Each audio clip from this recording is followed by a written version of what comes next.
Mengintai.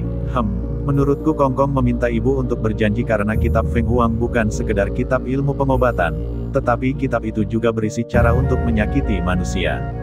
Benarkah begitu ibu? Tanya Xinjar. Ai, engkau memang anak yang pintar. Benar Xinjar, Lao Pe sangat paham bahwa ibu tidak akan mau belajar ilmu yang dapat menyakiti manusia. Untuk menguasai ilmu pengobatan racun bunga ungu, maka mau tidak mau ibu harus menguasai jurus Amurkana. Hal itu agar racun bunga ungu dapat disterilkan oleh tenaga jurus Amurkana. Oleh karena itu, Lao Pe meminta ibu berjanji agar mau mempelajarinya. Petik 2. Lalu jika ibu tahu kitab Feng Huang juga berisi petunjuk jurus Amurkana, mengapa ibu menyetujui permintaan Kongkong? Pertama sekali, perlu ibu sampaikan kepadamu bahwa sampai dengan hari ini ibumu tidak akan belajar ilmu kepandaian yang dapat menyakiti orang lain. Nah yang kedua, ibu ingatkan juga bahwa di saat Kongkongmu sekarat, tidak ada kata lain yang bisa ibu sampaikan kecuali menganggukkan kepala. Itu alasan mengapa Kongkong meminta ibu berjanji. Artinya ibu akan mempelajari isi kitab itu termasuk menguasai ilmu sinihat yang baru diturunkan kepadaku. Ibu sudah berjanji, maka janji itu harus ditepati. Ayo jangan buang waktu, ini hampir tengah malam. Baiknya kita bergegas. Putri Cinde terlihat bersemangat, memikirkan akan memenuhi janjinya kepada tabib Yueren seolah menghilangkan kesedihan dalam hatinya. Terlebih mendapatkan bunga ungu akan membantu Raden Xinjar menyempurnakan ilmu sinihat yang diwariskan oleh tabib Yu.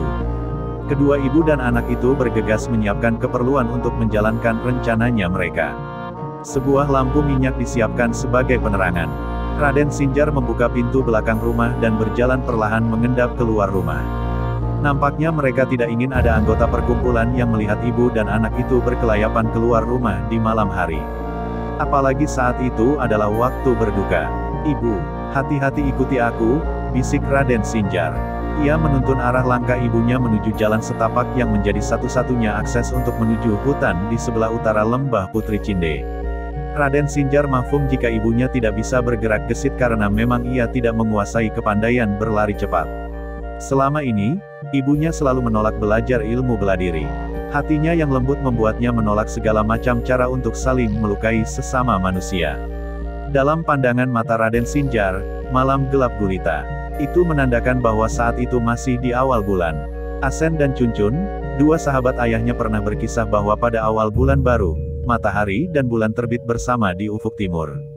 Tetapi karena bayangan bumi menutupi kemunculan keduanya, maka manusia yang tinggal di bumi hanya dapat menyaksikan kehadiran salah satu benda langit itu saja.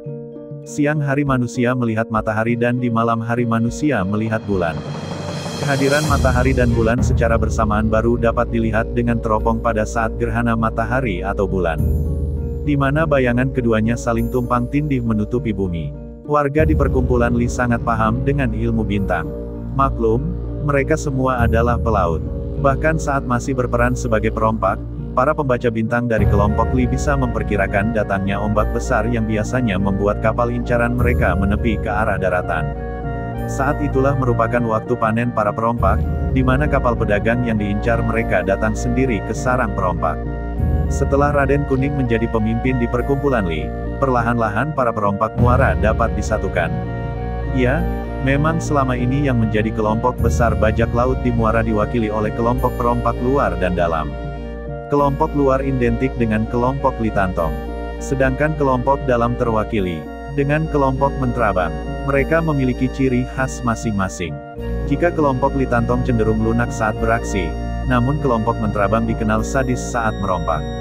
Raden Xinjar semenjak kecil telah paham seluk-beluk kedua kelompok perompak muara itu. Meskipun mereka tidak lagi menjadi perompak di laut dan beralih profesi sebagai nelayan penangkap ikan, namun sisa tabiat anggota kelompok itu masih tersisa. Jika di perkumpulan Li, Tabib Yueren Dengna mudah bisa mengarahkan warganya untuk berubah baik, tidak demikian di kelompok Mentrabang. Raden Xinjar yang sedari kecil diangkat anak oleh Putri Cala mafhum jika anggota kelompok Mentrabang punya cara aneh untuk menyelesaikan masalah. Mereka akan menggunakan kekuatan fisik dengan cara berkelahi untuk menyelesaikan pertikaian di antara kelompok. Au, Raden Xinjar menjerit pelan. Lamunannya seketika buyar, kakinya terselandung akar kayu sehingga tubuhnya terhuyung ke depan. Beruntung ia segera menyeimbangkan tubuhnya sehingga lampu minyak di tangannya tidak terhempas. Engkau yang mewanti-wanti ibu untuk hati-hati, engkau sendiri yang ceroboh. Awas jangan banyak melamun, perhatikan jalan di depan. Putri Cinde menegur Raden Sinjar. Suara jangkrik hutan terdengar mengkirik menambah seram suasana malam. Ketika langkah kaki mungil ibu dan anak itu bergegas masuk ke dalam kawasan air terjun, nampak sepasang mata memperhatikan gerak-gerik keduanya. Orang itu bergerak cepat bagaikan hantu yang mengintai dari kejauhan.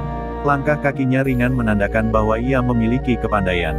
Raden Sinjar tak lagi terperangkap dalam lamunannya sendiri. Di hutan kawasan Laguna itu, indera pengawasnya ditingkatkan.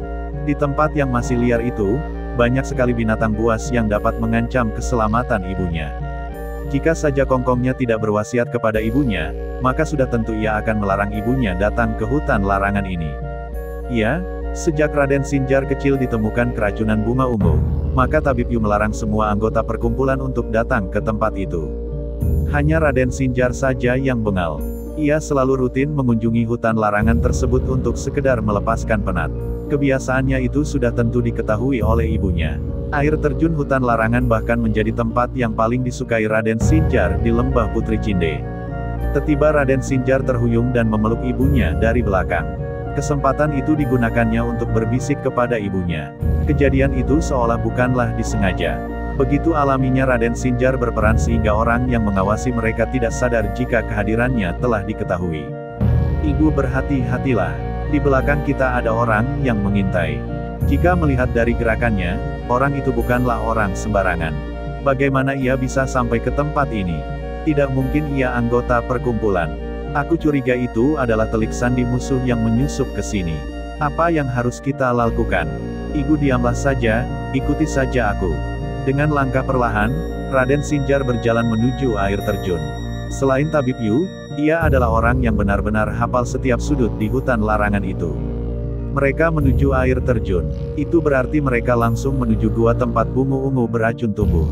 Sepertinya Raden Sinjar ingin menjebak orang yang tak dikenal yang saat ini mengawasi mereka. Dinding air terjun adalah batu-batu hitam besar. Dari sela-sela dinding batu itu mengalir air yang sejuk sekali jika diminum. Biasanya Raden Sinjar tak tahan menahan dahaga jika tiba di bawah air terjun. Namun kali ini tidak demikian. Adanya bahaya yang mengancam mereka membuat ia melupakan kebiasaannya minum air dari resapan dinding gua. Mereka bergegas menuju gua yang terhalang batu cadas besar.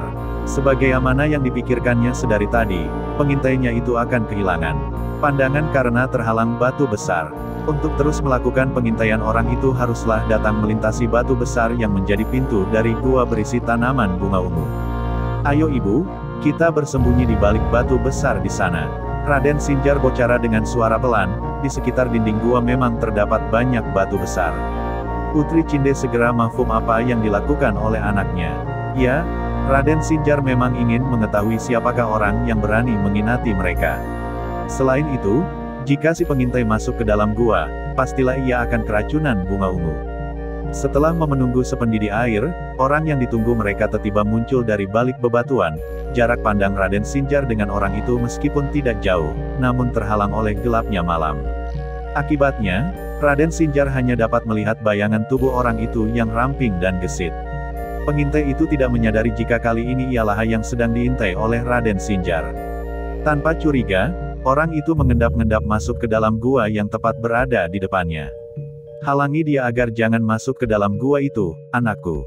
Ia nanti akan menjadi korban racun bunga ungu, bisik Putri Cinde. Wajah perempuan keturunan Tionghoa itu terlihat tegang. Namun Raden Sinjar bergeming. Ia tetap tak bergerak dari tempatnya bersembunyi.